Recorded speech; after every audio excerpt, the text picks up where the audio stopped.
Ladies and gentlemen, welcome back to the Pullze Check podcast, man. Guys, we yesterday just got a blog, detailing a couple different things that are coming to the game. I guess things that we already know about in the last podcast, right? Not necessarily an update. Yeah. Not necessarily an update, so make sure, don't expect a big update. We're just going to go over the blog and talk about a couple other things, man. But before we do, J God, Ebates, how we doing today, man? Talk to me, man. How was y'all's week? How y'all doing today, bro? Doing pretty good.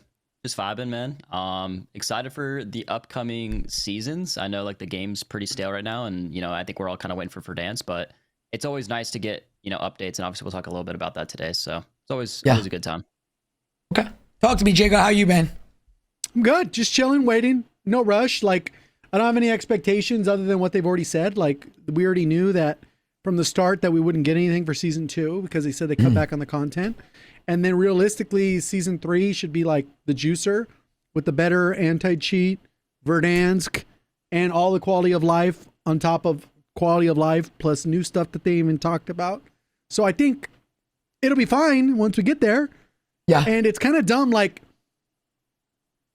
the community is just dumb. I don't know what to say, bro. They're like, hey, you know what? We're going to cut back on content. And they're like, oh, fuck, there's no content. Where the fuck were you, bro? Are you dumb? They literally told you what to expect. Yeah. Which, again, I said it in the last podcast. And, bro, I'm going to be honest. The content, in my opinion, we're about to get into it, is it's not important. As of right now, the content, who gives a fuck, bro? I'm sorry. I'm just gonna be honest. I don't care about new skins, about new stuff. Bro, the basis of the game right now, the foundation is so bad. They actually made the right call for once, in my opinion. People are like, I've seen tweets where people are like, oh, what are you doing adding Squid Game stuff? Fix the game first. Well, that's exactly what they're trying to do here with season 2. Yeah. We're not getting any, we're going to go over right now. We're not getting a lot of fucking actual content, but I will say there will actually be more meaningful content. For example, obviously there's a lot of those content creators that do make content that they were able to utilize the Squid Game stuff effectively. But for the vast majority of creators that do loadout stuff or news, that there's been nothing, right? So I think this next update will actually be more meaningful in that aspect because we probably won't get these goofy modes that they can make silly reaction content to or about, let's go ahead and do a prop hunt video for the 100th time. That's not my content. I don't care. But realistically, there should be weapon balancing. The floor loot's going to be drastically different. So each moment to moment interaction with the base game should be better and have more variety. XM4 will probably get a nerf to the stock. They're going to add 4 new weapons, one of which will probably be overpowered. Yep. It's going to be a completely different flavor for a little bit.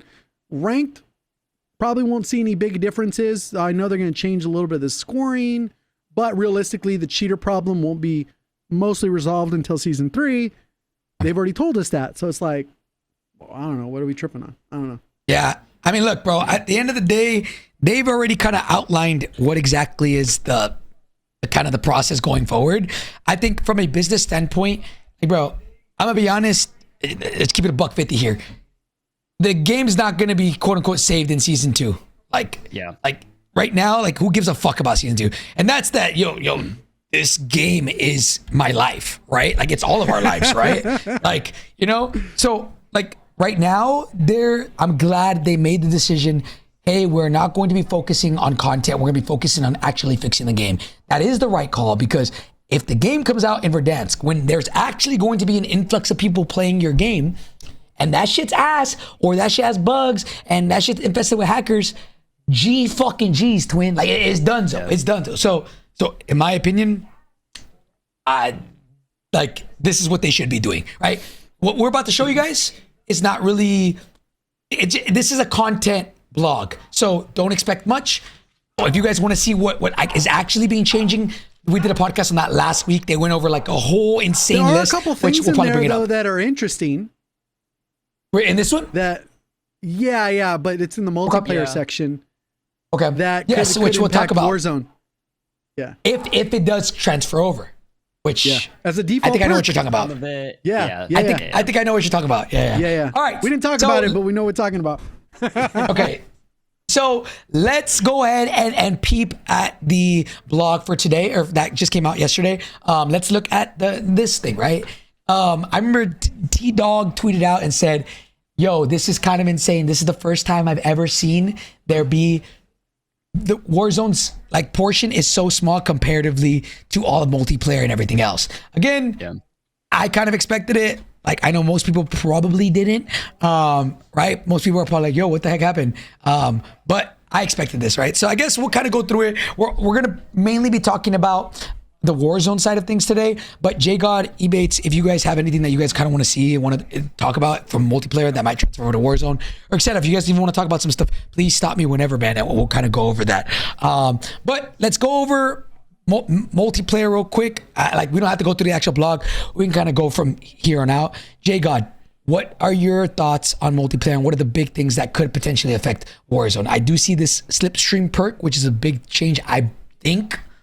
Yeah, I think so too. I think that perk is insane. And I think the Hunter Instinct one, I think could be a bounty in Warzone too. I think as well. Okay. The slipstream perk, it basically eliminates your tack sprint and then makes it so that you sprint faster, which is essentially what we talked about for 3 years. And I feel like Treyarch is basically able to slip in a way that they can make it so they get rid of tack sprint. And this would also solve some other things, because then you don't have to run maybe double time or any of those other things, because tack sprint wouldn't be relevant. And it's going to buff all your gameplay if you have that in multi, because then you don't have to worry about your tack sprint out times or any of those penalties associated with the tack sprint. So you basically would speed up your gameplay while removing the tack sprint. So it's actually kind of insane that I think that if it's popularized and people like it, I could see this coming into Warzone, because the only reason people slide canceled in Warzone was like 95% of the time was to reset the tack sprint to navigate the map faster. The other 5% was, okay, cool, I used it in a gunfight and I actually used it effectively. Or to get up enough sprint to maybe do a bunny hop, whatever. But regardless of that, you really didn't use, like, besides that, that's it. That's all the occasions you needed it. And most of the time it was for movement. So if you solve the movement part, then you just use it for the gunplay, which is fine too. So I think it could be really interesting, but maybe not for like another 4 seasons. Would this, this would technically speed up like the sideways and backwards sprint, right? So like your not necessarily, no, not necessarily. Sure? Well, we wouldn't know those aren't because sprints, because usually those movements are based off your base mobility, which is your walking speed most of the time. So if they buffed walking speed, that'd be different. But when you strafe, sprinting. Yeah, but I thought not while you're sprinting. Not while ADS. Sure? Not while ADS. No. Well, no, I think he means ADS, just in general. Yeah, in general, like because you can't regular backwards omni movement. sprint. Yes, in the hip fire. Okay. Yes, kind of sick, honestly. I think it's a huge buff to movement. Yeah, obviously, I'm pretty sure this isn't coming to Warzone. This perk specifically, we will talk about the couple 2 perks coming to Warzone. This one, I don't believe will, but I know that I haven't seen a lot of it on the TL, which is kind of weird. I know that the CDL guys all talk about, and all the pros talk about how much they hate auto tack sprint and they hate tack sprint. We could maybe see a shift in quote unquote metas for the CDL and like players in general, which I do think this is kind of the direction we should head towards. Not tactical sprint, but just in general sprint across the board. JD, can you turn up Ebates, please, in the volume? And then the Hunter Instinct perk, I think. What is that? What is that? So basically, if you kill the person, then it'll highlight the person who's closest to you or some shit. So it's like a bounty, but in a multiplayer match, which is kind of crazy. So that'd be like a sick bounty. Like if you had a time limit where you had to kill somebody, and then it would highlight the next closest person, and then you'd have to kill them in a certain amount of time, and you would chain. That would be sick. Yeah. It'd be like an ultimate bounty perk, but maybe there's a penalty if like you fail it or something, right? Like, I don't know. Yeah. But that's just an aside that like, I'm sure they could get creative with it and integrate that stuff. But that's on the multiplayer side. So it's like a trial basis, really. Yeah. I think that Slipstream one could be huge. That Slipstream one could be huge, because I think we saw them do this with like you said last last title, they had the unlimited attack sprint boots, and they kind of just tested it. Now it's in the game as a perk or as a knife. So this is probably something they're just trying to test on the multiplayer side of things, and then they'll probably introduce it to Warzone later. Which they probably will like, in my opinion, based off that, because everybody's been asking for them to remove tax sprint for a long time, specifically the pros. So I'm curious to see if they decide to, keep going with that. But honestly, I don't think there's Jago. That's what you were talking about, right? About what could potentially be in Warzone. Okay. Just making sure. For multiplayer side, honestly, you guys know we're not really a multiplayer podcast and stuff like that. They have zombie stuff too. There's a lot of content for that. But if you look at the content coming for Black Ops 6 Zombies, and then you compare that to Warzone, look at the top right of your screen. That is everything that is coming to Warzone, which again, I'm not upset about, because it definitely does feel a little bit weird, but as long as they do fix the shit that's wrong with the game, right? Like all the bugs, all the, even the cheaters issues, like if that stuff can get addressed in this update and in season 2.5, then I'm good. I personally don't care, because by the time Verdansk comes out, shit needs to be perfect. If not, I don't really see a lot of people staying. So let's kind of talk about that. JD, if you can go ahead and go to the Warzone, the actual blog for Warzone, and we'll kind of go over how everything's going there. Go down. All right, I have it here, man. So here they have it at the bottom, or you can click on the left. All right, it's all good. You keep scrolling, it's fine. So where it says content summary, it's the big Warzone content summary. There's pretty much only a couple things. It's rank play, new perks, and then pretty much them talking about the new changes that they addressed last week. So again, don't expect anything crazy today from this blog. You're just kind of giving you guys the info that they gave us. So JD, go to the guy. It's a big red box where it says Warzone. Right there, boom. All right, cool. All right, so we'll start off with this one, man. So it's incoming Call of Duty Warzone updates. So I'm going to start off. JD, scroll up a little bit. There we go. As announced in the recent community updates blog, we've made the decision to prioritize focus on gameplay tuning, adding more quality of life improvements and addressing ongoing bugs. This means that in order to deliver meaningful improvements to our players, new content originally planned for Season 2 has been shifted to create bandwidth to address foundational issues. So again, let's pause real quick. This is what we talk about, and this is what we've been saying, is they said no new content, right? And I guess, boys, can you give me an example of what content would be considered, just so people who don't know might understand it a little bit better? Probably like LTMs, I guess. Not necessarily weapon balancing, but like Jago was saying, like different weapons, attachments, stuff like that. I feel like, in my opinion, from when I hear content, that's kind of what I think of. Jagon? Well, I think content in general could be multiple things, right? Like there's certain unlockables that you can accomplish. Maybe the event, when we actually get the event, for example, instead of having like 10 items, maybe it only has 6. There's ways that could cut content to like bring those things down, where there's less functional things that you do on a regular basis.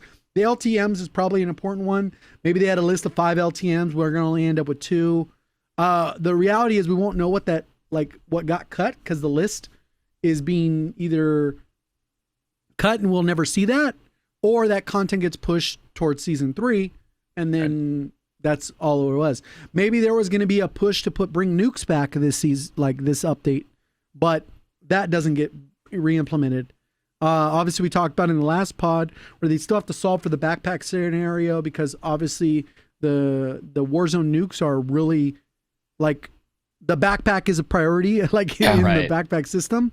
So maybe there's other things that they would ideally work on in that. Maybe there's certain camo stuff that they would have you grind for, or whatever. There's multiple things that could fall under content. But yeah, they got to fix the game. Okay.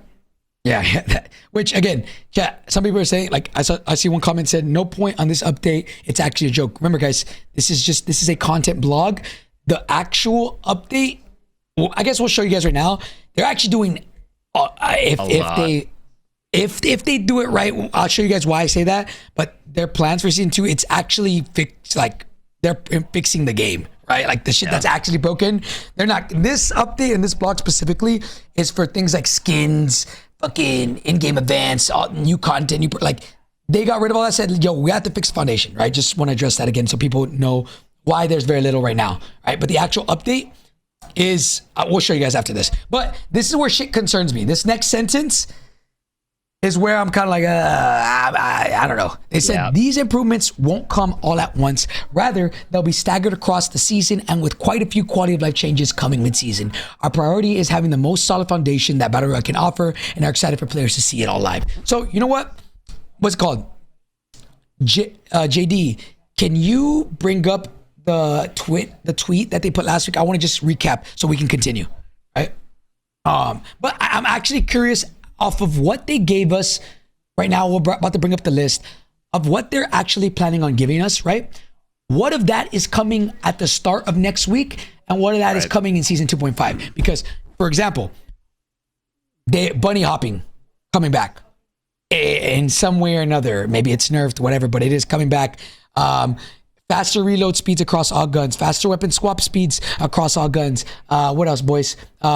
Default perks added back, like dexterity, which is reduced weapon motion sway and gun bob. All that stuff is a default perk now. Mountaineer is coming. What else? I will go over right now, but I'm curious to see what of that comes in season 2 and what of that comes in season 2.5. So yeah, I don't know why they're not doing it all at once, but yeah. So scroll down, JD, and we'll just give you guys the big endpoints here. I can keep going. Who cares? The anti-cheated don't work. All right. Server still keep going. Right, hold on. Keep going. Oh wait, I think you had it right there. I think it was up, right? Or am I faded? Oh no, this is multiplayer. Here you go. Warzone update here. So, all right. So scroll down just to see the bullet points of what they talk about. Pretty much they just summarized. We did a podcast on this last week, and but pretty much they just went over what the decision to not do new content. I think in the patch notes, if you go a little bit higher where it says the weapon stuff, they'll actually list rifles, SMGs, LMG. They're gonna actually do a lot of the bullshit that is being abridged here in the patch notes next week. Yeah. And maybe we get them a day early. Maybe we get them a couple hours early. I don't know. Excuse me. But regardless, this one bullet point will be like a page on the actual patch notes.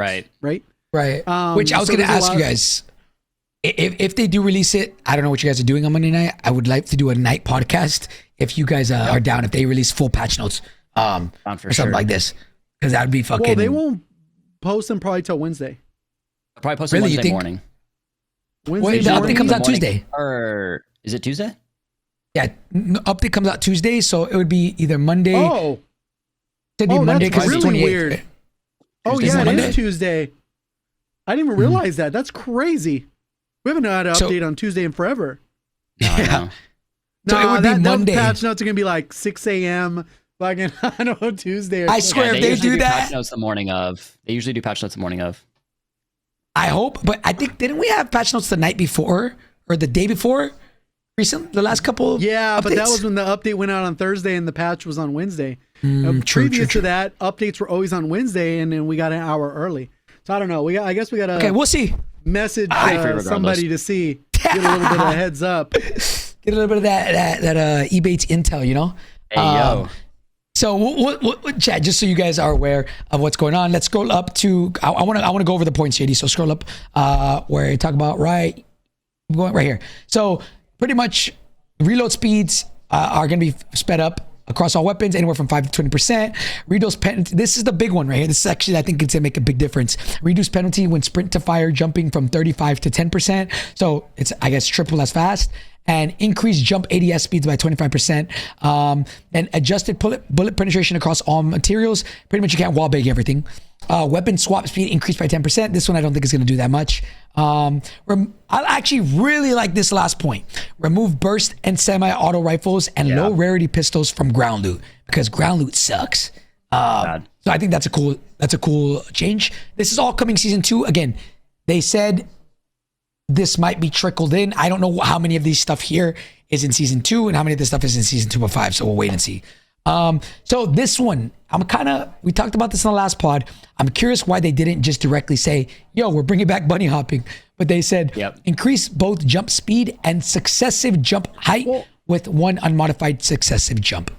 I think part of that is I actually saw Hope tweet something out and it made sense. Obviously there's a core audience that actually hates bunny hopping, and they think even what we currently have is bunny hopping. So I think the devs are well aware of that, and whoever was responsible for writing this was tasked with writing it in a way that wouldn't piss off those people. Right. So pretty like boom, And like probably on the flip side Like of that like too, a wink here. they didn't want to Yep. call it bunny hopping because if it doesn't live up to what it used to be, everyone's gonna be like, oh, this yeah, is what they we did used really to good. have. I think by doing it this way. Okay, I didn't think about it like that. It actually makes a lot of sense. Okay, so that in theory, chat, is probably going to be a better version of bunny hopping than we have now, because obviously you can't even bunny hop, but probably not going to be anywhere near what we had in Modern Warfare 2019. If you can do it once, you will get so much mobility. It is crazy. Like Yeah, when I low did key my because of comparison Omni. of 2019 to this, it's just so insane. You literally speed? jump and your shit just Oh, Yeah, you literally like a oh rock. my holy. yeah. So, I mean, again, there's a lot of these things, right? Increase the speed of the parachute cut animation, making cutting a parachute, readying your weapon significantly faster. That one, we saw a video of that. Increase player velocity when landing from a cut parachute. That one, we saw that as well. Apparently, improved audio. I'm not even going to discuss that. Let's skip over that. We'll see what happens. Perks, combat scout pings replaced with an outline that is not visible through walls. Added new default perks, which dexterity has been increased. The effectiveness has been increased and has made a default perk. Then quick grip gloves as well. Also, to add to this, sometimes what will end up happening is when they're initially talking about the perks here, and then when we see the patch notes, there might actually see more perk changes than initially we see here, because sometimes what will happen is this is what they thought they could get done by the update, and they could be like for sure on, and then by the time the update actually happened, they're like, oh, you know what, we actually were able to get these two other perks fixed, and then you might see those on the patch notes, so it might actually be more than what we see here, like in terms of the balance.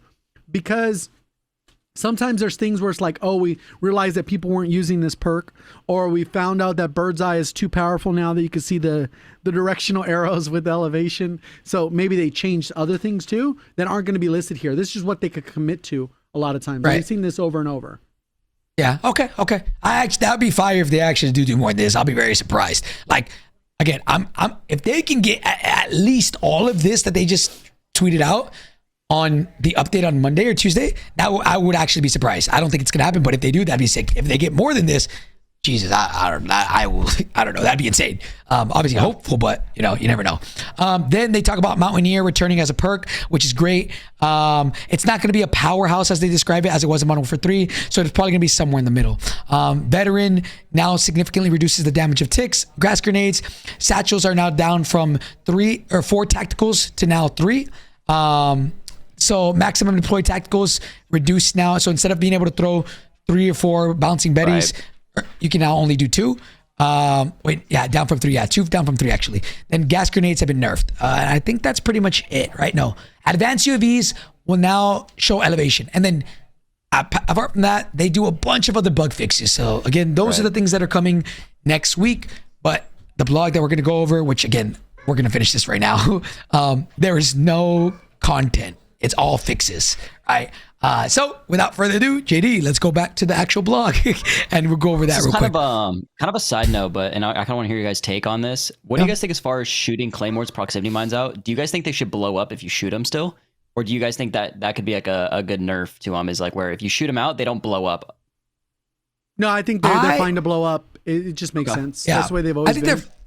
They're fine to blow up, but my thing is, why did they take off the ability to prone? They're prone. Yeah. Like that's a kind of like if you have a fast enough reaction time to prone, you should be rewarded for that. And if you're not, you should be penalized for that.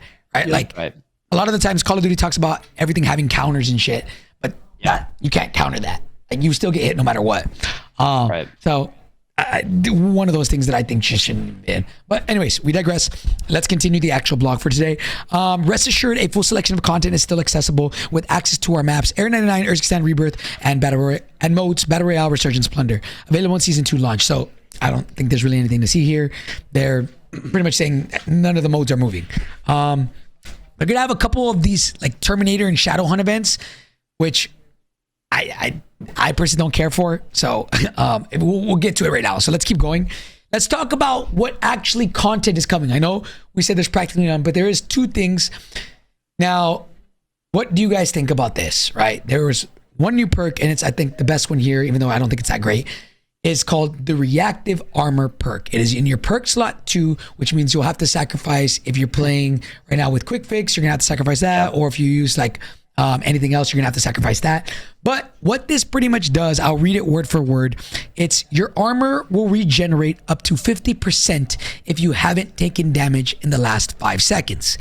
Now, the way that I read this is your armor will regenerate. That's equipped, correct? So if you have no plates equipped, after 5 seconds of not getting shot at, you'll have base health is 200, right? No, 50? Yeah, no, 150. So then you'll now have 275, 225? Yeah, 225. Quick maths. You'll now have 225 health if you haven't been shot at for 5 seconds.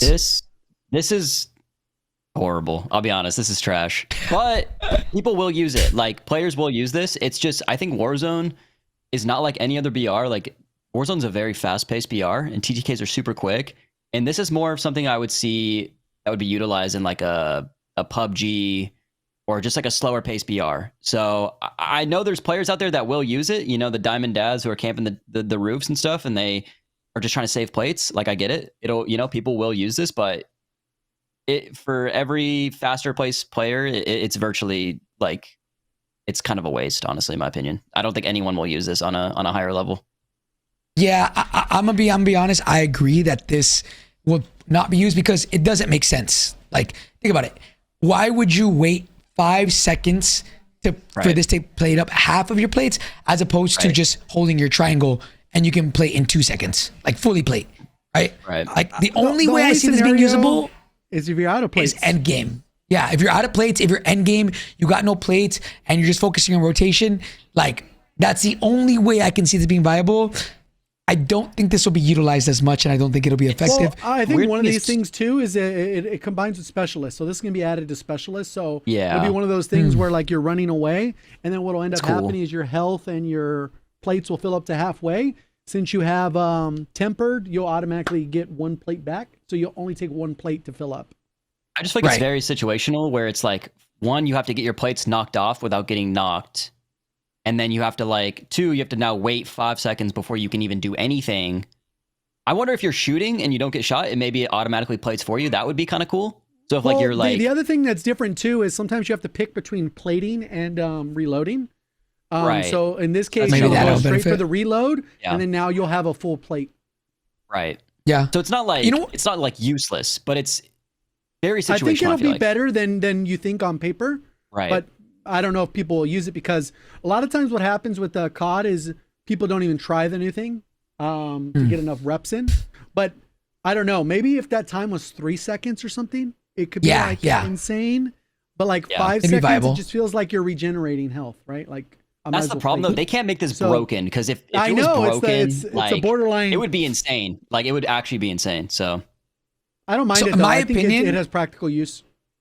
In my opinion, I don't see many people using it. But what I do think would have been a better alternative, which when I saw the actual icon, I was like, wait, are they giving it to us?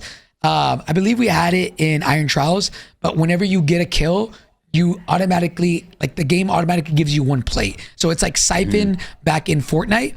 It automatically regens I think a 50 pot or something. So every kill that you get, every full kill that you get, you automatically get 1 plate added to your thing. So in my opinion, that would be fire. That'd be fire. But obviously this is not that. So don't really see it being useful. It is what it is, Now let's go down to this one. Now, boys, talk to me about this one. It's useless. It's called low profile. Low profile. Yeah, this is basically Stalker, right? This is basically Stalker, where it's like your crouch speeds are faster and stuff. Yes. No, but that was part of double time before as well. You're able to move more quickly while crouched and prone, move slightly faster when down. Yeah, this is basically Stalker, no? With Escapist? But Stalker was also strafing speed and double time. Yeah. No. Stalker had strafe speed. It didn't have crouch. You're right. Yeah. My bad. You're right. Double time. It's the second half of double time. Yeah. Second half of double time and Escapist, which useless. Yeah, this is pretty bad. Yeah, so look, so this one's called low profile. It's described as you were able to move more quickly while crouched and prone, move slightly faster when downed. Yeah. Ass. Hold on. Let me change my batteries. Hold on. You guys take over the combo. Let me change the shit. Yeah, I mean, I don't know. I don't think anyone's going to use this. Even from all player bases, the top 1% to the 99%, I just don't think anyone's going to use this. Especially now it's going to be competing with Mountaineer. Zero fucking reason to use this. Yeah, I just don't see anyone using this. But wait, I actually didn't think about that. Mountaineer will be probably the most used out of all of these. Like, so ain't nobody using that shit.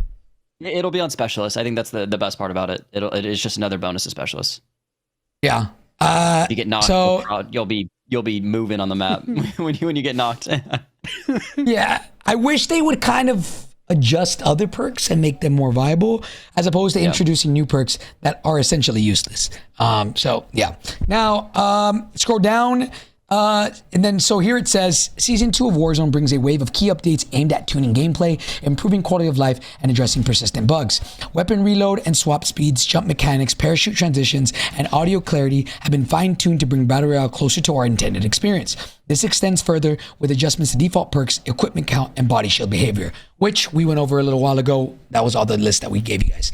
We're also introducing new quality of life updates, including being able to ping buyback flares and improvements to the stat tracker font for better legibility.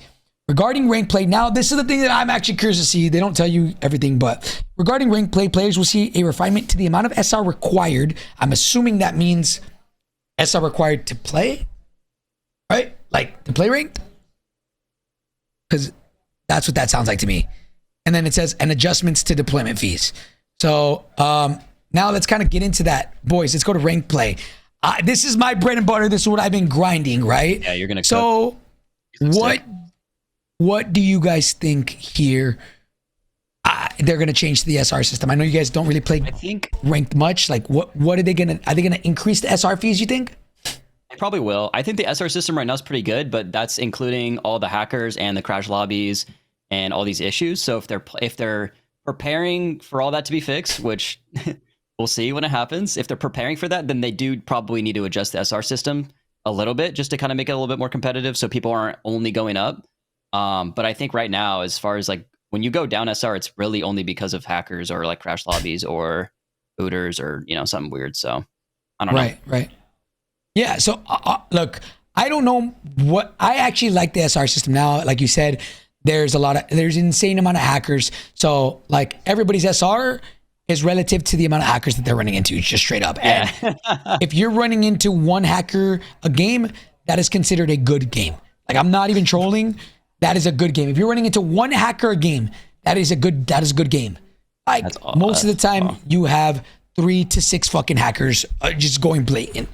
So now the key things to take away here is they say the amount of SR required and adjustments to deployment fees.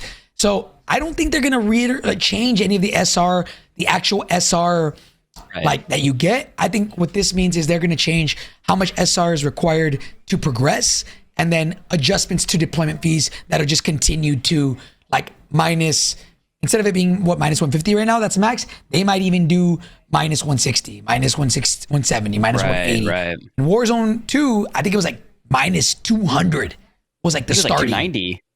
Something crazy. 280 actually. Yeah. So yeah, I'm curious to see what happens, and I think that will only affect the top players, which actually I think is a good thing, right? Even right now, it's pretty cutthroat. Like people are moving up and down. Apparently, Swag today lost 400 SR to cheaters, and then he's Lennon about to fall out of the top 250 as well. Apparently, he's already out. That's what they told me. Yeah, and then Lennon and FIFA lost 700 SR today to cheaters. So, oh no. Yeah, we'll see how this all plays out. But now let's go, JD. If you can make the next picture pretty big, let's go over this stuff. And I want y'all's honest opinions on this. If you want to, you can leave it like that. It's fine. Fellas, thoughts on this? All right. So these are the rewards you get for season 2 rank play. I don't know, man. I don't even know if I want to play ranked. We'll see next season, but for right now, I say that, but I'm addicted, bro. Right now, I'm like, I'm fiending to get cheated on right now and fucking ranked, bro. The only thing I would say is those camos, like, it feels like they lowered the saturation for the screenshot. I Yeah. don't know. It's like, Yeah, they look brighter. red They're is probably like- brighter. hopefully they're brighter in game because those are Yeah, crazy. I'm gonna be honest. On my PC, it looks way more saturated than that. But maybe maybe he has the saturation low on that PC up there. Iridescent top 250 ones are okay. Is the top 250? It's usually like animated, so Yeah, it doesn't. maybe it They is. didn't mention it here though, but hopefully it is. Hey, If it's not, that's going to be really a huge letdown. hey, Nixta, that shit gone, twin. They said they deleted anything with Warzone 2, twin. That shit gone. Bondo's out of here, bro. Vondo got to come back. Yeah, Vondo's That not was coming top back. I tier. actually love Vondo. No joke. That shit was fire. I loved Vondo. Okay, so let's go over real quick. I don't care too much about a lot of these, but I'll go over them. Charm is you get a win in ranked, you get a charm. 25 kills, you get a sticker. You get 100 kills, you get a camo. And then 250 kills, you get a weapon blueprint for the, what's that? The Tanto. The Tanto. Yeah. Which is cool. Then we have ranked rewards for emblems, which sure, cool. You get silver, gold, platinum, diamond, crimson, iridescent, top 50, and then the number one player gets. Wait, that's the emblem you get. Okay, well, Kind of weak. I feel bad for whoever gets number one. That's me. Okay, here's what they didn't say here, which we'll go over. If you get number one in season 2, you get this operator skin. Probably, I would assume so. Right? Say Like, that again, you- Hector. Sorry. But I If you think what's get- going to happen is those aren't like new rewards. Those are like default rewards for just. Yeah, being that's what ranked, I'm 'cause curious. You gain them throughout. So I don't know. Maybe.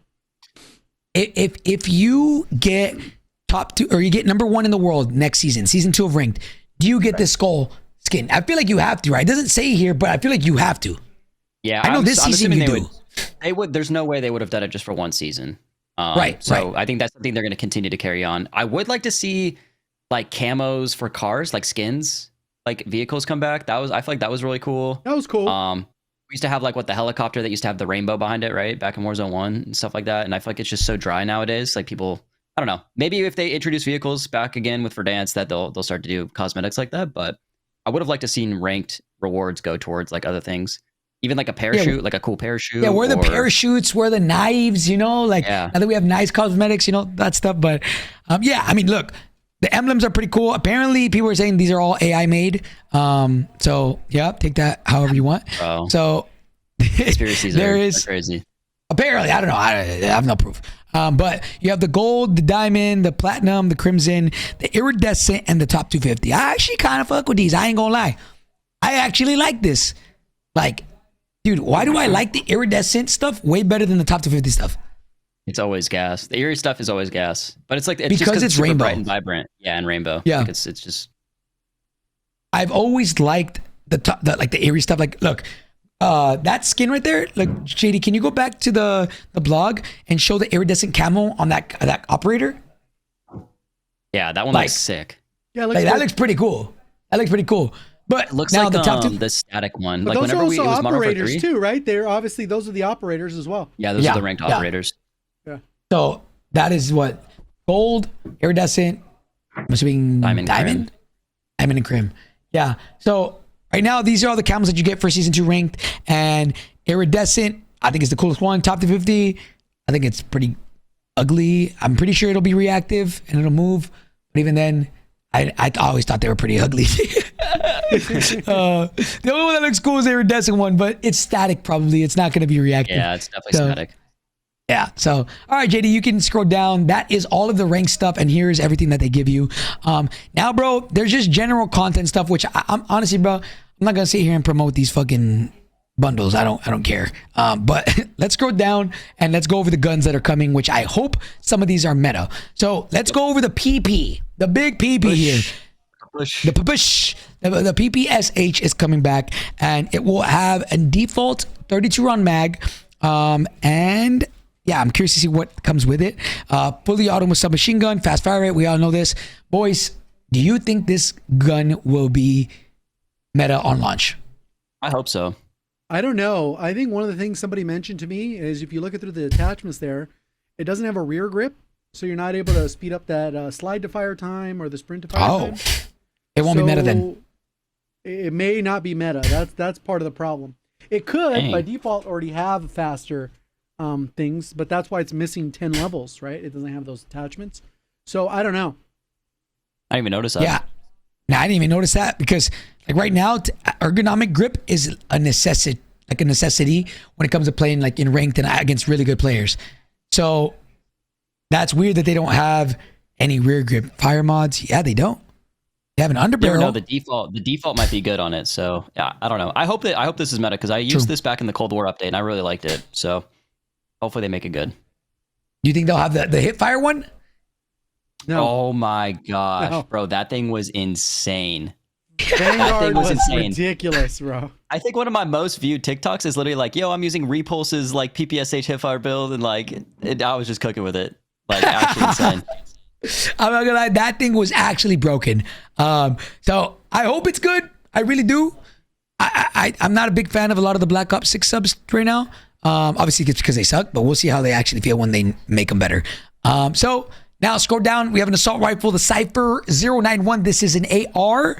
What is this like equivalent to? What can we use? I don't Like, know. It's like a Graza or like it's like an AR SMG type of vibe. Like there's another one that they use in Warzone it says 1. slow fire rate and like great handling, excellent mobility.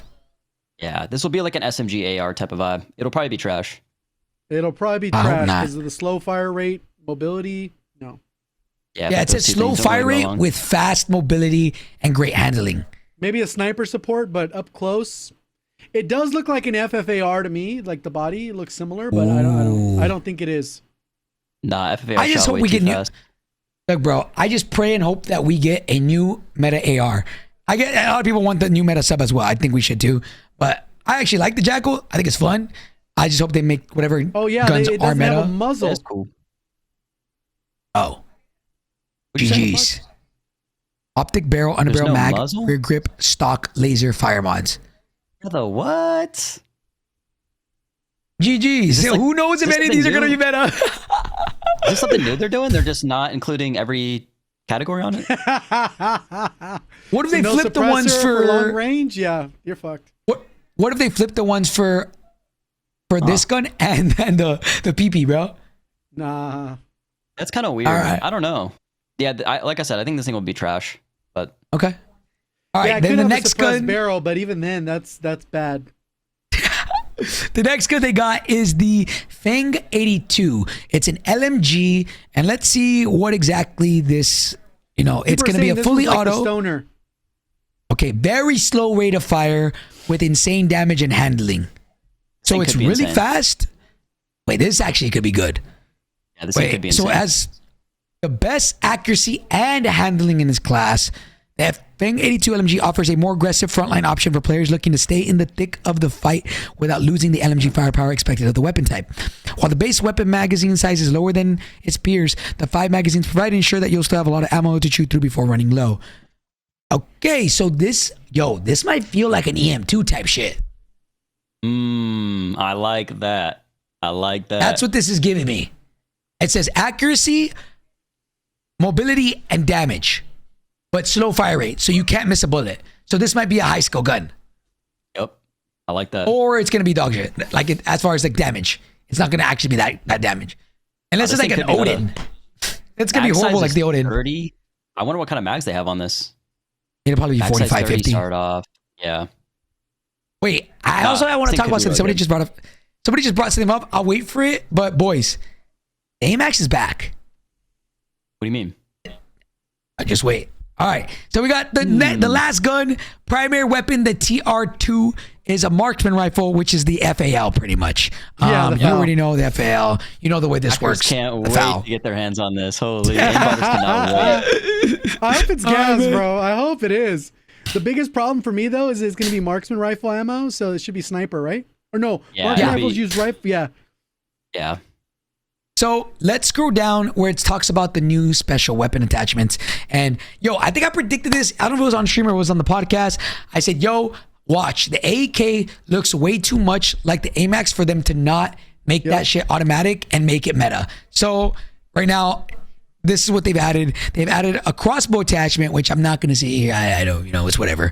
But this right here, the second one, the fully auto mod. This is for the AEK marksman rifles. And that it's during the launch window, so it's not going to be out for it. Specific one? Yeah. So scroll down just a tad, puppy. Because I thought it said This looks 4 like weapons. Right there. So it says the full auto mod. It's during the launch window, the AEK 973 marksman rifle fire mod attachment event award. So convert the AEK 973 into a fully automatic weapon, so it'll be that chambered one. in, whatever. So this right here, guys, Yep. could very well be the AMAX back, because the gun Pretty good. looks identical to the AMAX, but it's a 3-round burst right now. I figured that they would do this just because it's a fan favorite. So this will be like the AMAX, but I'm kind of sad that it's not the AMAX. And they're it's not calling it the AMAX. and it's like That's a the only way variation. they're going to be able to slip in MW weapons into a Treyarch game. You think so? Yeah, that's what I was talking about man. last time. Or when they launched Yeah. Verdansk, it's going to be the Cold War stuff at most. Yeah. So I honestly, for the sake of like the AMAX, I hope it does feel like the AMAX and is meta at one point. We'll see. Yeah. All right. Then they have a binary trigger. This is for the Tanto. It's a fire mode attachment. So alter the weapon's typical full auto fire mode to a specialized semi-auto function that fires a bullet when the trigger is pulled and when it's released for rapid fire capabilities. Oh, bro. So we've seen this in what pistol was this? Core 45, bro. It was broken. Broken. Yeah. It's You think always this one's gonna be broken insane? because people use macros for it usually. True. So, and then lastly, we have the belt fed attachment. This is for 3 attachments for LMGs, magazine attachment, and event reward. Wait, what? 3 attachments. Add an extreme amount of ammo that's continuously fed to the weapon through sustained fire. The weapon may overheat, so allow it to cool off. Oh, okay. So it's for It's gonna be LMGs. It's like pretty the much like Cordite. a From Yeah. BO4, where you have Yeah. the Cordite. Was it even called belt fed? I don't remember what it was called in that game. But it was wasn't there the one? aftermarket. I know what you're it wasn't talking an about. aftermarket part. It was an operator mod that they used to have back then. Somebody knows the name of it. But yeah, the Cordite had it where you could have 100 rounds and then, or unlimited 600 round mag or something stupid, but then it would overheat. Yeah, That could be cool.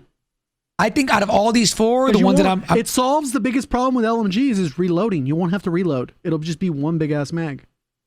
and did they say what that takes up? What It says attachment? 3 LMGs. Magazine. So it would be a magazine attachment then, and it would just be obviously right. So then I wonder what it would be the default. Would it just be default ammo? But it beats. Oh, it's no ammo. You don't have to. You're right. You don't have to reload. It'd just be whatever your stock is. So you'd get 300 rounds or something stupid. I wonder what the penalty would be for this. All right, actually, Give up now an that attachment I think, slot. but I'm talking about like the actual like attachment. Like, is that all it's gonna do? Because of then that shit might be insane, like you said. Like now, crossbow probably not gonna be it's not gonna matter. But the fully auto mod. So scroll up, JD, to the 4. The fully auto mod, I think, will probably be good. Honestly, I don't see them making it meta mid-season when it comes out, but they'll more than likely make it meta when Verdansk drops. Binary trigger, that could also be pretty broken. We'll see. Oh yeah. Yeah. OP in But- my chat. He said it overheats. Duh. Like that's the drawback. Yeah, but If like, your shit overheats, you might be fucked. I guess it depends on how much it overheats, right? Like, or Yeah. after how many bullets, right? Because Yeah. if not, that shit gonna be insane. And then the belt fed attachment, we'll see how that turns out with the actual guns. But honestly, bro, there's a bunch of other stuff here at the bottom. It's just black cell operators, Hey, skins. they didn't do gold all that stuff. operators again. Yeah, because they're fixing They're like the game. twin. orange. They're like orange. almost gold, but sheesh. Oh, wait, so they still have black cell. Oh, but it's not gold. Yeah. Ah, I see what you're saying. Yeah, so there's a bunch of other stuff coming to the game. No lie. New If operators. the game was like fucking cooking, this shit would go hard. If the game was Yeah. cooking, you're saying like Yeah. This would go hard. These skins would go hard. These are fire. look at the gun on it. What even is that? Probably an Is that XM4 it? before it gets nerfed. That's a jackal. I'm just joking. Nah, that's not the Jackal, is it? Well, if I scroll down to the one where it has the 2 operators, keep going. Keep going. One more. Right there. The guy on the right, I think, is holding it. No, And that I looks think like a it's a different jackal. weapon.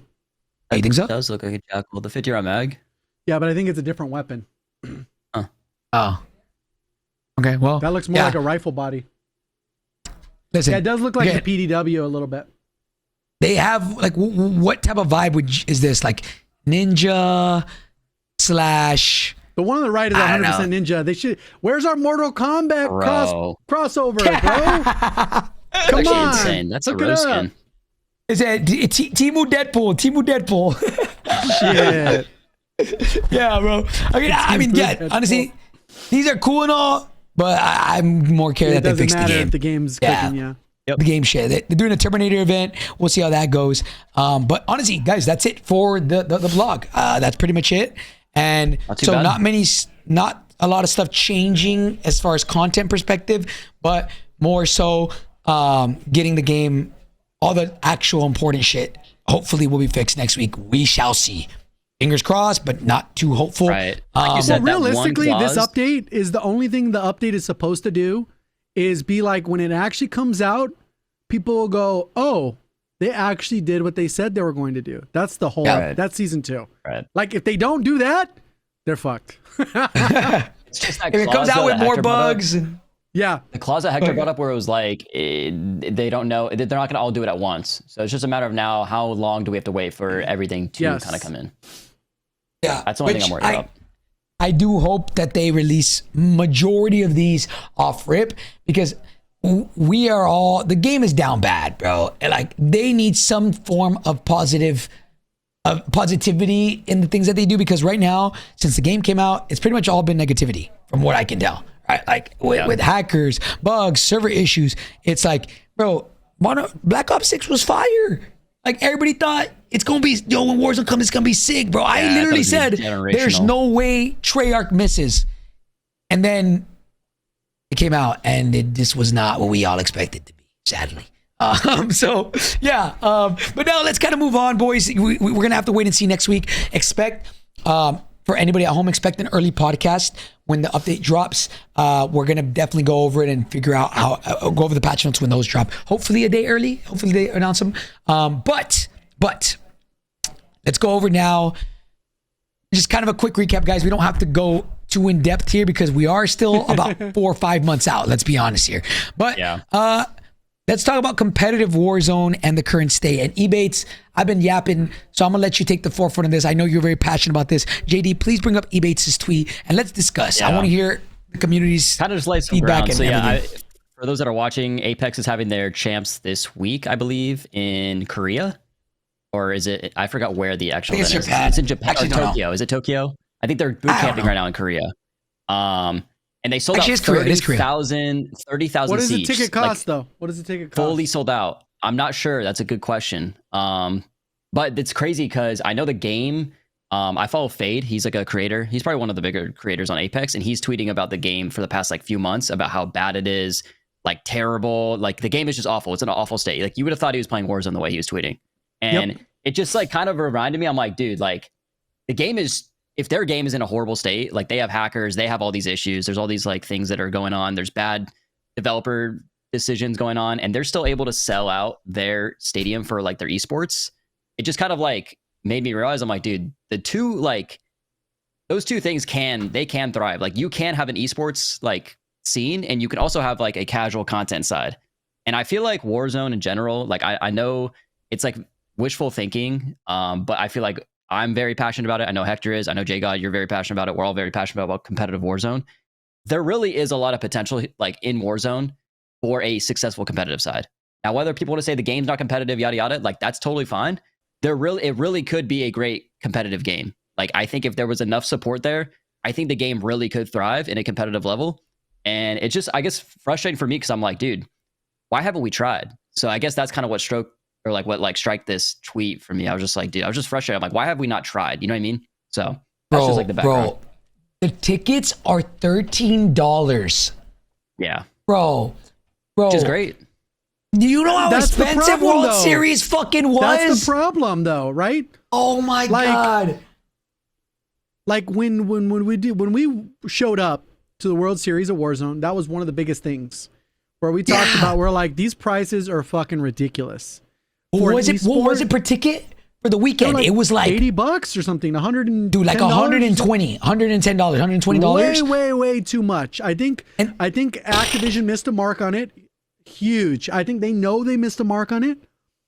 I think when they went from the 1 day to the 2 day, when we went from year 1 to year 2, they really like they thought the demand was there, Right. and like when we got there, it was like, what the hell? There's no way. $20 a ticket, $30 a ticket would have been fine. When you're talking about people got to go to Vegas, like me, I spent like over $1,000 just to go. I bought my tickets. I bought the hotel to drive out there. I didn't even fly. Like, they're not, I don't know what they're expecting from people. It's ridiculous. I agree with what Moses said. Like you had to live in Vegas or be pretty well off to make it to World Series this year, because not only were the tickets pretty fucking expensive, that's not even the dude. It was during one of the biggest events and one of the most packed Vegas events ever, which was there was like a football game, UFC, and the Canelo fight, all in one. The Sphere, right? Yeah, the UFC Sphere fight, which apparently is only going to happen once ever, which happened, and then the Canelo fight. It was packed, so all the hotels were upcharging. Everything was expensive, from Ubers to everything. Where it was literally like the worst time ever to do it, which is pretty fucking insane. And then on top of that, they made the tickets with all the fees included was about $150 for everything. Like insane. And then how much, dude? It was like, dude, the hotels were insane, insanely priced. So yeah, I don't know, man. I will say though that if they had charged $30, the stands, the crowd would have been fucking sold out. You think so? For Warzone, 100%. Yeah, you could have bought 3 or 4 tickets for what you bought. What the fuck are we talking about? I don't know if it would have sold out. I do would have think 100% sold out. The last minute, bro, that is so fucked. That's so fucked. It would have 100% sold out. So here's what I think that Apex thing has showed us, right? Let's really, and this might piss some people off, but let's just be honest here. Apex takes a loss on that. There's no way they're making money off $13 tickets. Oh, for sure. No. They're probably operating at cost for that. So let's forget all that, right? And let's look at what that shows. I promise you guys, as much as you guys say, a lot of people say Warzone's down bad. Warzone numbers are drastically higher than Apex's numbers. That is, I feel like that's pretty common knowledge. Maybe some people might not know that, but they're not even close. Like the casual side of Warzone is fucking, it's insane, right? Casual, right? Think about how Apex is literally, they talk about how it's not casual at all, it's too sweaty and all this stuff. And look at what they're able to do when they put effort into their competitive scene. Like their casual base, their numbers are significantly lower than Warzone's from a player base standpoint, but their esports is fucking thriving, bro. Like, yeah, everybody complains. We see them having their issues, but even if they're able to do 30,000 tickets, yeah, I know 30,000 tickets. Their Apex scene is like pretty big on the game, but it is crazy. And I don't know. I think there's a lot of things that Warzone doesn't need to be like this ALGS style. Like we just need a little bit of effort, bro. And I think that's where I get frustrated. Like there should be a tournament tab or something. I'm on Marvel Rivals, bro. There's already a compete tab, and you can click on it and see upcoming tournaments and events. And they don't have a league. They don't have that. They just care. They just want people to be informed. If like Hector, if you were somebody, if you're a casual player, how would you find out about what World Series of Warzone is? What if you just got a casual to Call of Duty, how would message of the day? That's the only way I would see it, is message of the day. I'm saying right now, without what we have, like if you were new to the scene, how would you find out what World Series of Warzone is? Like you're saying, Twitter, if I don't follow, you didn't follow anything. What's the only way to find out about what World Series is? Like either through a streamer or like Twitter? Yeah, but even then, like if I'm a casual, I'm not watching streamers and shit. That's what I'm saying. That is a huge issue. Like that's a huge issue. The fact that there's no watch tab or nothing in the game that like tells you what's coming up, what they have planned. To be fair, they started doing that for the CDL and then they stopped. Yeah, and also they also did that for a couple tournaments in and I take analytics of tournaments. They did that. It's called the message of the day for some of the Warzone Total Frenzies in the summer. And bro, I'm not trolling. Those tournaments that they did that for, viewership was up by like 20-30%. Like it was insane. And I'm not talking about just the Call of Duty main broadcast. I'm talking about Diaz, fucking even our stream. Like their numbers were actually insane. And I was like, bro, why did all of a sudden numbers just skyrocket? And then it come to find out that they have a message of the day. You guys load up the game right now, where you can they actually tell you, hey, there's a tournament going on right here, right? Which brings a bunch of casuals that don't know what the fuck's going on. So my opinion, they got to do a little bit more of that. They got to do a little bit more message of the day more frequently for whether it be tournaments, bro, they just need a little bit of effort. Like, bro, that's what I'm saying. Just that's what I'm saying. A little bit of effort. Like think about the casual player base, how much bigger it is than Apex. Apex is meant to be sweaty, and their competitive is so healthy. Now imagine if Call of Duty just gave like just a little bit more effort into the competitive side of things, right? Like, bro, the wants is there. People want, like, everybody in the comments, as far as part of the problem too is obviously it's hard to compare to Apex because we're like 3 years behind or 2 years behind. True. They almost started with the lead foot on that. The game launched without private matches, bro. Like that is actually fucking wild. That's actually fucking wild. I think there's always been this argument though that like Warzone isn't competitive and never will be, and I genuinely believe, bro, and like I know Hector, you probably are behind this too, J God. Like I really do think Warzone competitive could be great, but there needs to be some like there needs to be some effort, like we said, like a watch tab or upcoming tournaments. Also, I think like, dude, one event a year is sad. I'm gonna leave EWC out of this because I feel like that's like an external tournament, bro. One tournament a year is pathetic. It's pathetic, and so. I don't know, man. I just think that like if we had structured events, even they don't even need to be LANs, bro. If we had like some kind of like storyline events that like had a title, like I still remember to this day the last dance in Verdansk when it was like the duos tournament that Rivs and Destroy won. There was like 3 weeks of qualifiers and like there was some hype to it, a lot, a good amount of money. But money aside, like there was actual like storyline there, and it was effort. It wasn't just 10K. Area 99 customs, and then like you don't even know who got second or third. Like if I asked you like who got third place in the Area 99 tournament like 2 months ago, you'd have no idea. But if there was like some kind of a name to it or just some kind of branding, I guess I feel like it could just be so much better. But regardless, one competitive tournament a year it's just sad. So it's ridiculous. I really do think, yeah. Sorry, I almost went fucking rogue. No, you're good. I think that there is so much potential for a competitive Warzone league, which is why I kind of go on these rants on Twitter sometimes, because I'm like sitting in bed at night and I'm like, dude, there really is so much potential here and we're just letting it go. And it's like everyone's just okay because I think we get these 10Ks weekly, which in my opinion, they are competitive formatted tournaments, but they're not competitive tournaments. And I think people kind of just like, well, we have 10Ks every week. And it's like, bro, that stuff's like marketing. Like, you know what I mean? Like it's not, there's no structure there. There's no like growth towards like a future in competitive Warzone. It's more just like temporary gain. So I don't know. Anyways. Yeah, I think I'm gonna go on a little spiel here. At the end of the day, it's I'm gonna take a quote out of my girlies here. If they wanted to, they would type shit. Aww. You know what I'm saying? If they wanted to, they would, because they are an insanely big company. They are these fucking like. They have billions and billions and billions of dollars, right? And they have one. Don't get me wrong. I'm fucking grateful that they did it. It's 1 million, right? But like, bro, they can use it as marketing. Use it as to market your game. Like, why? Like, look at what Apex is doing, and that game, if it wasn't competitive, would probably not be where it's at right now. It would have been dead. It would have been dead. It would probably be the Apex streamers. I'll say it's dead, but like.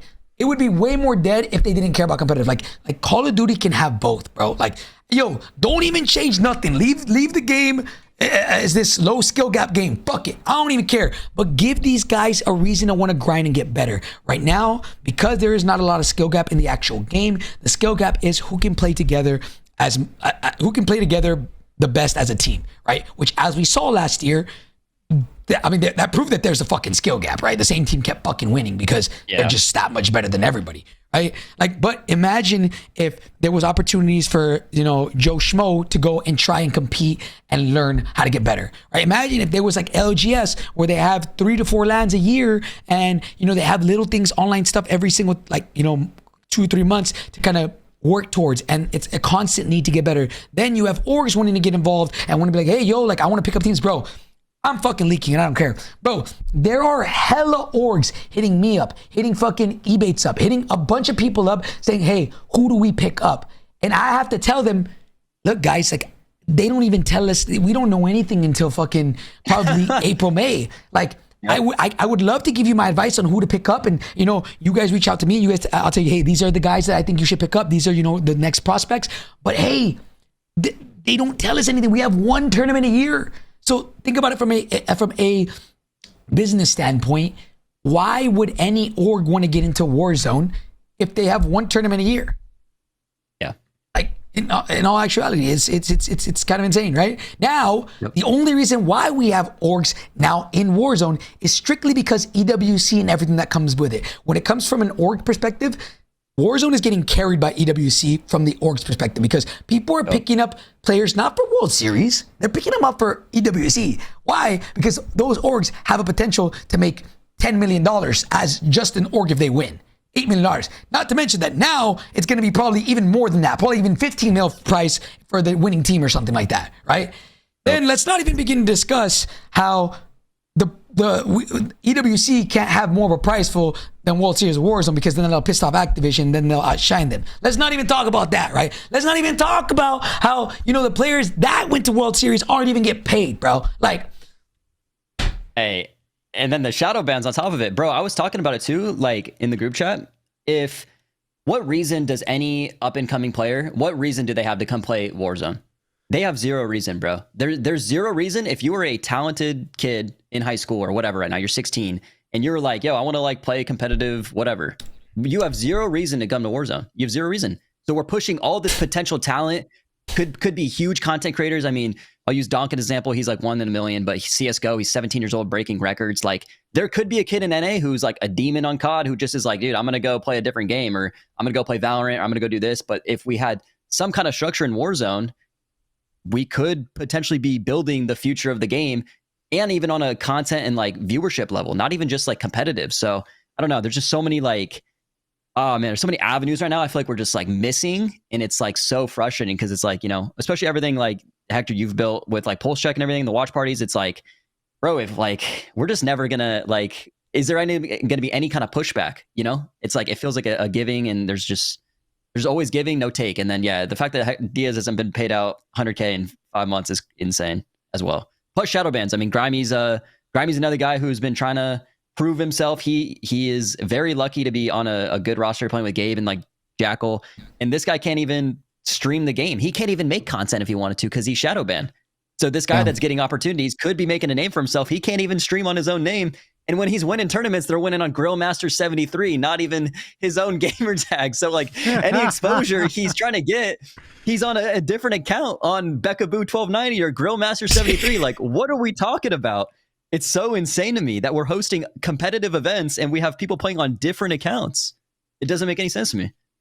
Anyways. I look, man, I will continue to do my best in every way possible to try and bring light to the competitive scene. Dude, where we've started from online tournaments with just invite only to now, I'm glad that we have something, right? And I just like, does this, them not being able to pay out the World Series of Warzone competitors, does that mean that this shit's done? Is World Series of Warzone done, right? Like, what does that mean? Why, like, bro, there's no reason why Diaz should be emailing the support email, hey, I haven't gotten paid, and nobody's replying to him. Like, that's kind of mind-blowing to me, right? And I have this platform, this Pullze Check. I've been very blessed enough to have this, where like I gotta bring attention to this, man. Like, and it's like, bro, I love World Series. Like, yeah, it's not just him. It's Do Samir. There's a lot of people who haven't gotten paid. I don't know why. Like, right? But then some players got paid literally the week after. People have gotten paid. There's got to be a logistical issue then. Like, I know that it's been a while, but when we ran a tournament, we got all the information ahead of time before we even ran the tournament. And then when it was time to do payouts, we got everything sent to Activision right away for the tournament. And then like 95% of people got paid out immediately.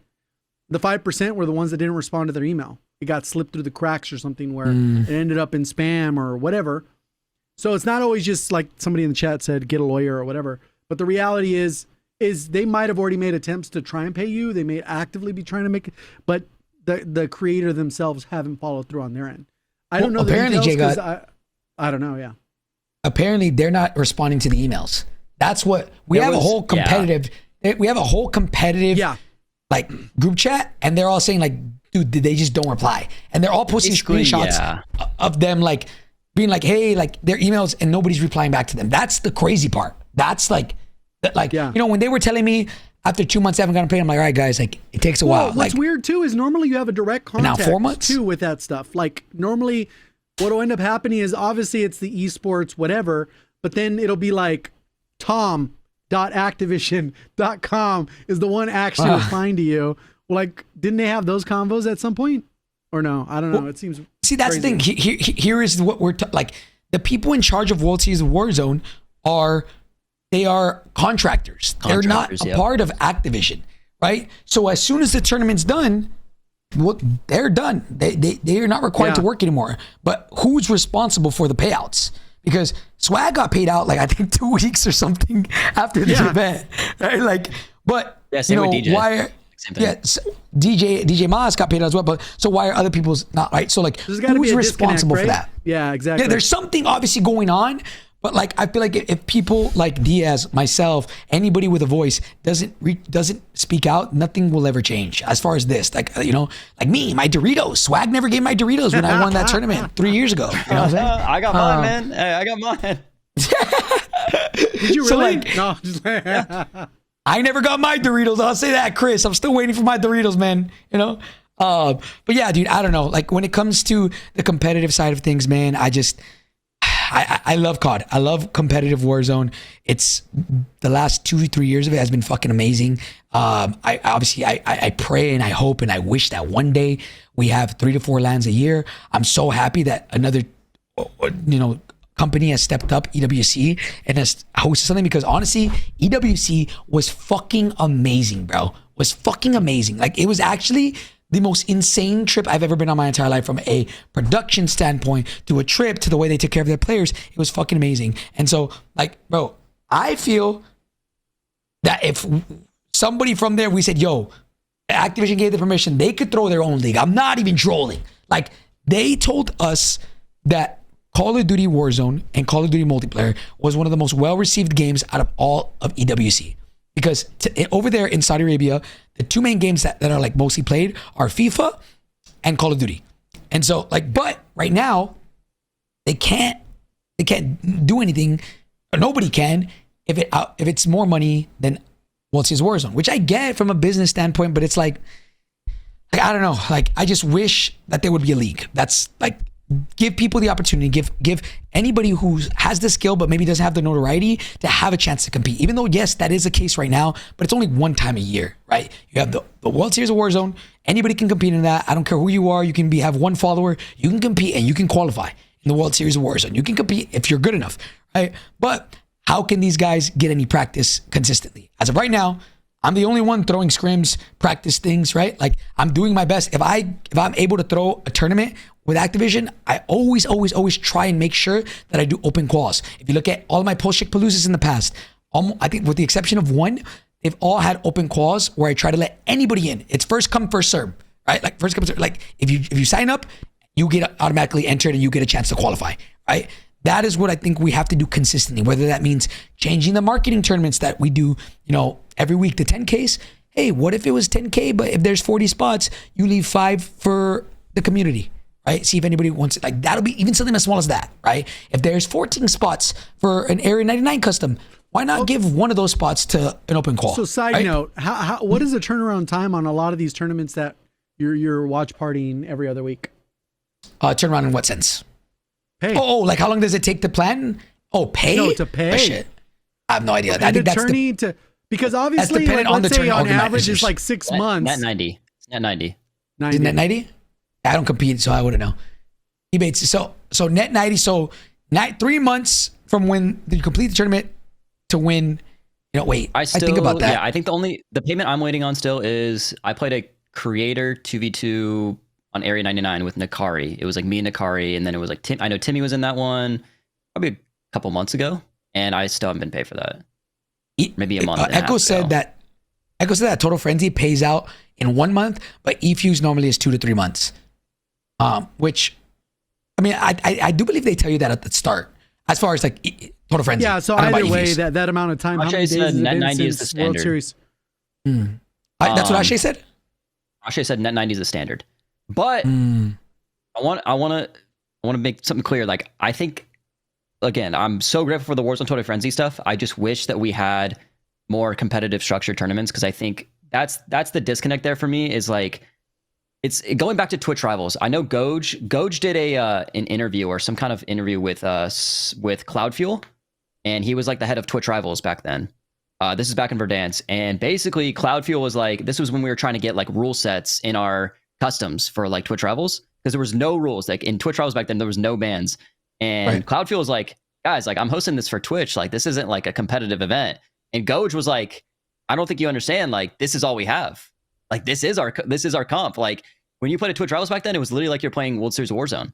So, and I think that's the issue. It's like, I wish that the Warzone Total Frenzies, I like the competitive structure, but I think the problem is right now is because we don't have a league, everyone turns to those Warzone Total Frenzies as if they're like, this is like, they need this. That is like, the only these comp. competitors. It is 100%. And again, I'm so grateful that Warzone Total Frenzy has kind of stepped up, but they shouldn't be the ones that have to step up. They should be running their brand and their marketing and stuff. We should have a whole separate league where it encourages people to be competitive and whatever, and then have Warzone Total Frenzy as well. If they want to host a competitive event, great. If not, they don't have to. They could run a content event or whatever. There's not so much pressure there. So I think that's where I wish we just had a league to kind of balance the two. And I don't know. It's just frustrating. Some would say Twitch Rivals. Hey, yo, I never got, wait, what the heck? I never got one of those. This is just my trophy of most wins in a tournament. Oh, my bad. My bad. I don't know how I got there. You know what I'm saying? Let me put this away. Oh. You know? Oh, my bad. Come on, man. No, okay. So what I was going to ask you, Bates, okay, right now, all we have, and you know, I'm going to give a huge shout out to the marketing team, because I'm just going to keep it above 50. They don't have to do those tournaments, right? This is common knowledge that NA marketing team, a big part of their marketing is tournaments, right? EU marketing team doesn't do any tournaments. They do maybe like 1 to 2 tournaments a year, something like that. Like they choose to use their marketing budget for something completely different. I want to give a huge shout out to the North American marketing team that their marketing is tournaments, because they pull pretty good numbers doing it. I'm not gonna lie. Yeah. So, like, my question is then, all we have right now is the marketing teams, like, for the competitive Warzone, right? Which is Total Frenzy. That's the ones that run it. Right. So what, Ebates, and I guess everybody in the chat, what would you suggest Total Frenzy does? Because I'm gonna be honest, I've given them feedback that Total Frenzy from the summer was actually competitive, in the sense of like, there was only the best players in there, but for the most part. But now I feel like it's kind of shifted to like a mix of not the best players in the world and like, or some best players in the world and some content creators, where it's gotten mixed, right? And now it doesn't seem like Total Frenzy is that competitive thing anymore, which obviously they would love to hear your feedback. So, right, like, what do you think could be helpful for these 10Ks that we have every single week, right? If that, right? Because, hold on real quick, sorry. Because they now have two things. They have Warzone Total Frenzy on this side, and they have Warzone Total Fun. Warzone Total Frenzy is supposed to be competitive. Warzone Total Fun is supposed to be fun. Content creators, the bingos, the fucking hide and seeks, all that stuff, right? Now, if we're talking about competitive Total Frenzy, how do you make this slap? How do you make this actually competitive? I mean, eager to hear your thoughts. I think that we didn't have a healthy offseason, in my opinion. So after World Series, I really do think that there should be a 3 or 4 month period where we don't run anything competitive. Now, we could run like Twitter tourneys, scrims, whatever. If people run 2v2s, that's fine. But I really do think that there should be a healthy offseason to kind of build that hype up again, and also so they can get the game in a competitive state. Because if they're dropping the game every single year in like November, December, there's no way that game is going to be quote unquote competitive until probably February, in my opinion.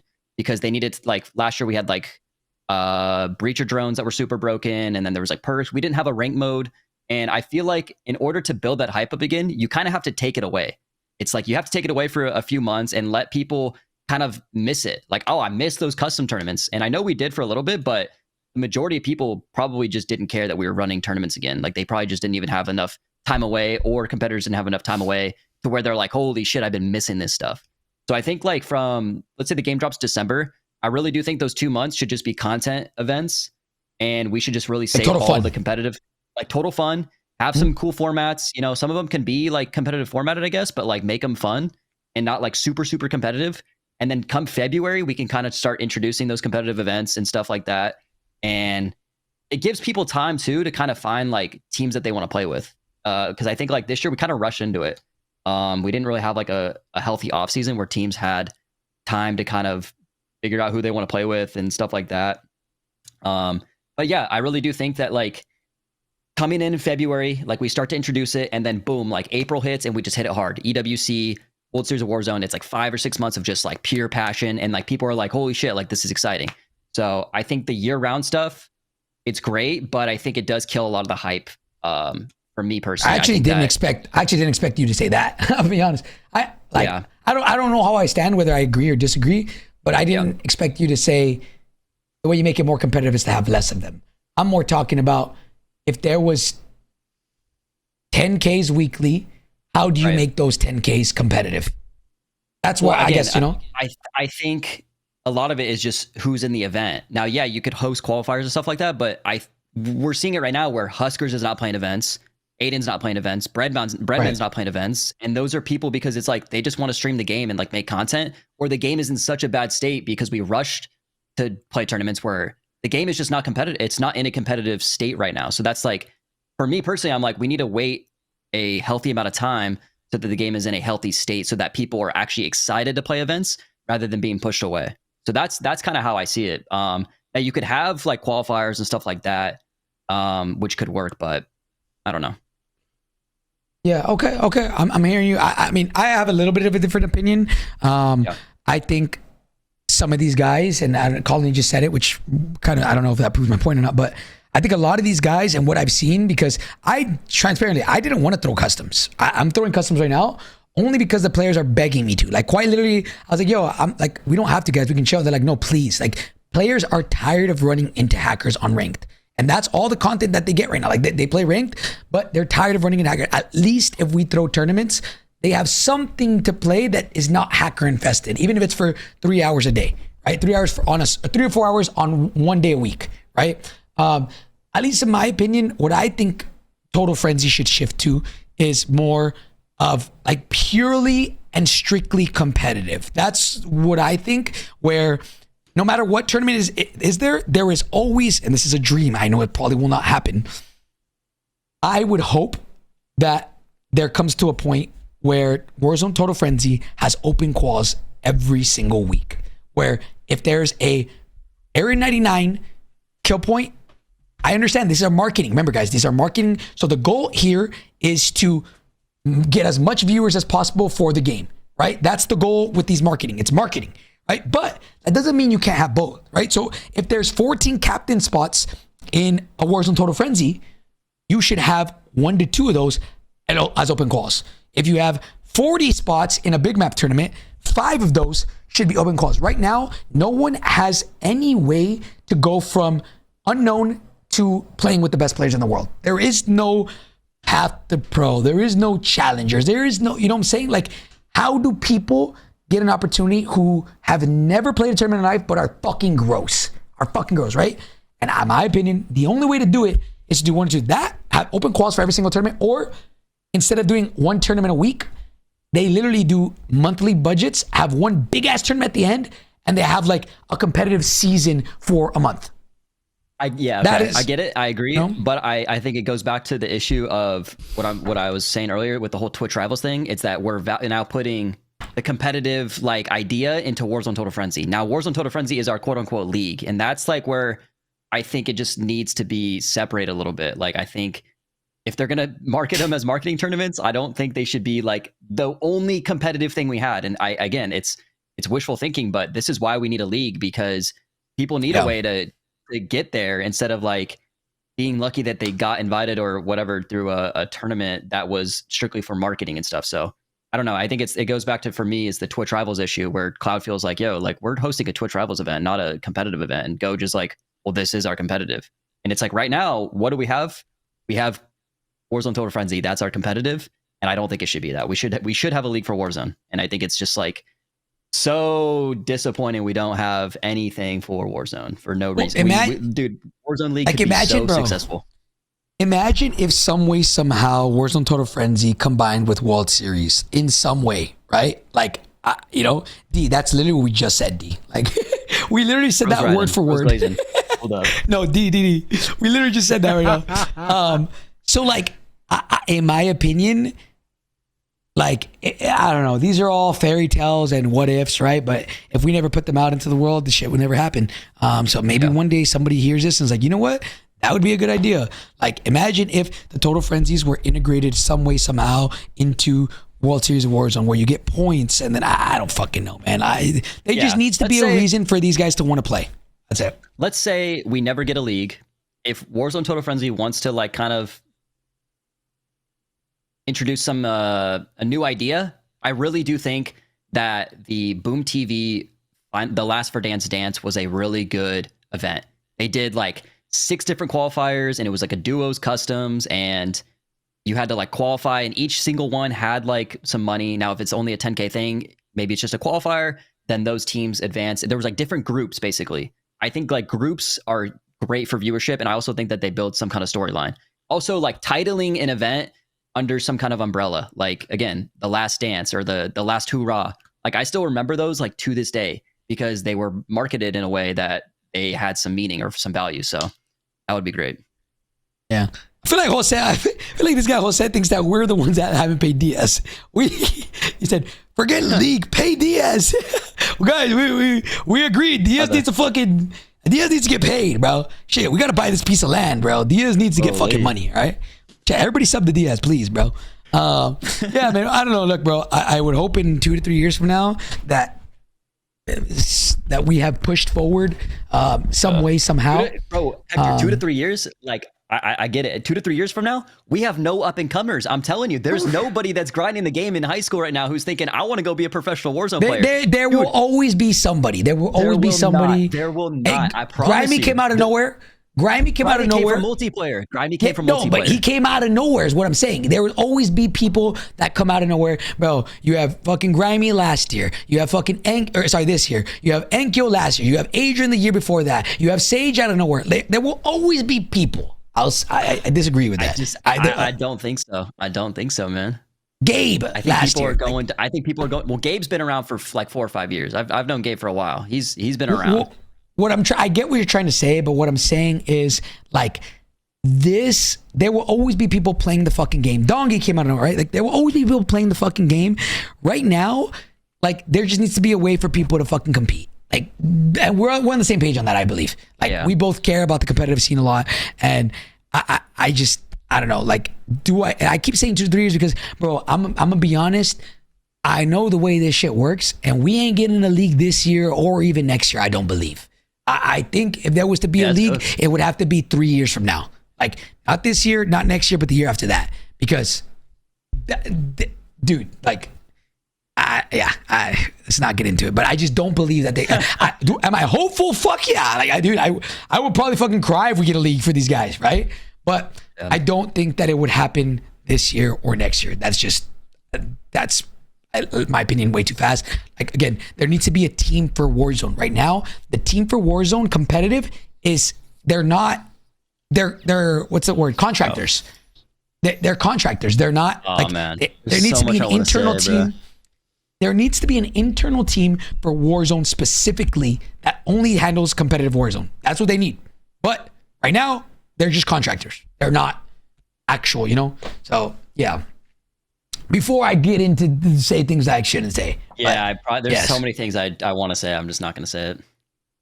They got to hire a Shay over here. They got to hire a Shay, have him run all of Warzone competitive. Guys, a Shay will take like $10 a day. He doesn't care. Guys, a Shay don't care about the money, right? A Shay, $10 a day. A Shay don't care. He'll work for free. He'll work for free. Don't worry. He told me, Anyways, man. Look, boys, we got very passionate today. Let's see what happens next week with the actual update. When it comes to the competitive side of things, you know, we'll see how that goes. You know, if I can stay at your house, I'll do it for $10 a day. Shay, twin, I'll hire you for $10 a day. You come stay at my crib, bro. Sounds like a good deal. Yo, bro. All right, boys. GG's today, man. It was a good pod. Not much content, you know, RIP Lucky Chamu. But, you know, hopefully next week we got some new changes that will actually fix the game. And then hopefully when Verdansk drops, the game's actually in a pretty decent state. Who fucking knows, right? But, Jay God, any final thoughts? I know Ebates and I have been fucking going at it. Just yapping. I mean, I don't think there's anything new with that. Obviously the game needs to be fixed. That's the first and foremost. With the competitive side, like, you really can't have a game that functions where you're going to be able to do things if the game isn't working, like you mentioned with the hackers and the ranked play, and then now you got comp, and I think there's a lot of things that'll happen, but it'll continue getting better. It's just kind of how it is. Eventually it'll get better. I think COD also fucked up with the what we initially started with the seat sales being way too fucking expensive. I think those are good dialed in, and we'll have full crowds for World Series of Warzone this year. But regardless, there's a lot of things they need to fix, and a lot of those things will get fixed. It just takes time. And then we also got to wait and see if it's gonna get unfixed when the new integration happens. So, anyways, all right, man, guys. Hey, chat. We appreciate you guys. Anybody at home, thank you guys for watching the podcast, man. We know it's a down bad time. I just hope that in a couple months from now, I'm gonna be like, yo, we got through that bullshit and we finally have a playable game.